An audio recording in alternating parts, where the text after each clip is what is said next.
Les joies d'ouvrir une box pleine de stickers et de jolies petites choses pour célébrer l'automne. Et c'est qui va devoir nettoyer tout ça, hein? Donc pour bien commencer la journée du Rooibos parfum Carrot Cake de chez Daman, franchement la meilleure chose, ça sent l'automne à plein nez, c'est tellement bien. On a bien évidemment toute la nouvelle collection de stickers d'automne par Valley of Paper. Mention spéciale pour les renards et les écureuils qui sont juste sublimissimes. On a 3 magnifiques stickers plastifiés avec un rouge-gorge, un lapin et plein de citrouilles potirons. Il y a également ici, alors bon malheureusement je peux pas secouer tout pour que vous puissiez bien voir, mais c'est une collection de feuilles d'automne qui sont beaucoup plus grandes, hein, c'est des stickers géants, collection feuilles automnales. Mention spéciale également au dessous de tasses Valley of Paper en bois, regardez-moi comment c'est beau. On a 2 enveloppes décorées aux couleurs de l'automne, un magnifique marque-page qui va me servir pour mes prochaines lectures, et également un magnifique bloc-notes, 50 pages pour y écrire tout plein de choses. Très pratique pour les listes de courses. Autant vous dire qu'avec ça, je vais nous faire un bullet de novembre aux petits oignons.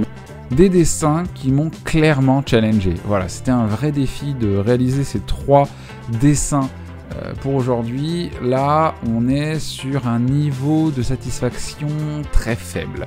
Je vais pas vous mentir, et pourtant, j'ai pas démérité, parce que j'y ai quand même passé plusieurs heures, j'ai imaginé les dessins, je me suis dit, bon alors dans quelle position est-ce que je pourrais faire cuisiner Ashton, parce que pour ce 22e dessin, pardon, on est sur un thème cooking, donc voilà, cook, chef cuistot. Bon, je l'ai pas dessiné façon Top Chef, je l'ai plus dessiné en train de se faire une soupe, enfin un pot-au-feu plutôt, une espèce de soupe de légumes et de viande. Voilà.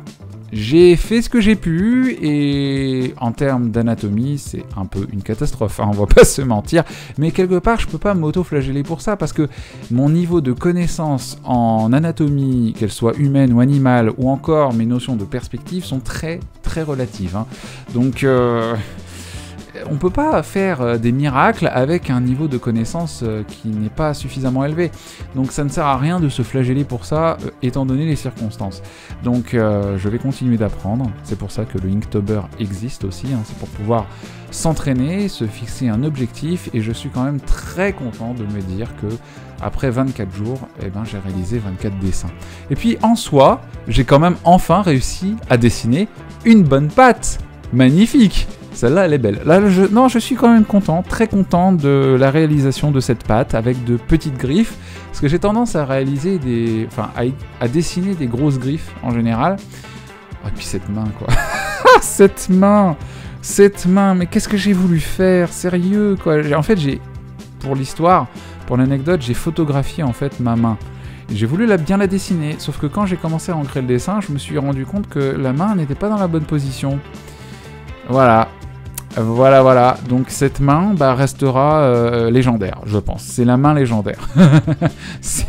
Voilà, quoi. Qu'est-ce que vous voulez que je vous dise au bout d'un moment, quoi? Faut rester bienveillant envers soi, sinon on arrête de dessiner parce qu'on perd confiance. Donc voilà, c'est la leçon qu'on aura tirée de ce trio de dessins. Mais je vous parle d'un trio, mais on n'en a vu qu'un seul. Les 2 dessins suivants, c'est une suite de dessins. C'est pour ça que je les ai pas dessinés dans le même ordre, puisqu'on a le 24e qui vient avant le 23e. Pourquoi? Parce que le 24e, c'est dig. Dig, ça veut dire creuser en anglais. Donc, voici Ashton en train de creuser un trou. C'était pas le dessin le plus difficile à réaliser, mais en soi, il est marrant.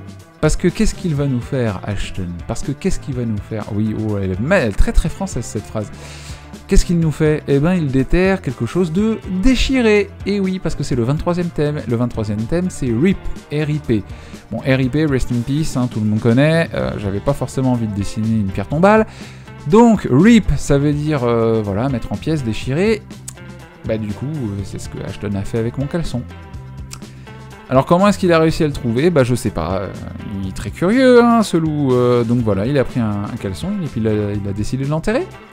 Puis il l'a déterré, et puis il est très content. Ah, il est content de lui, hein, ça c'est sûr. Hein. Voilà, il pique un caleçon, il le déchire, il l'enterre, il le déterre, et puis il est tout content. Voilà.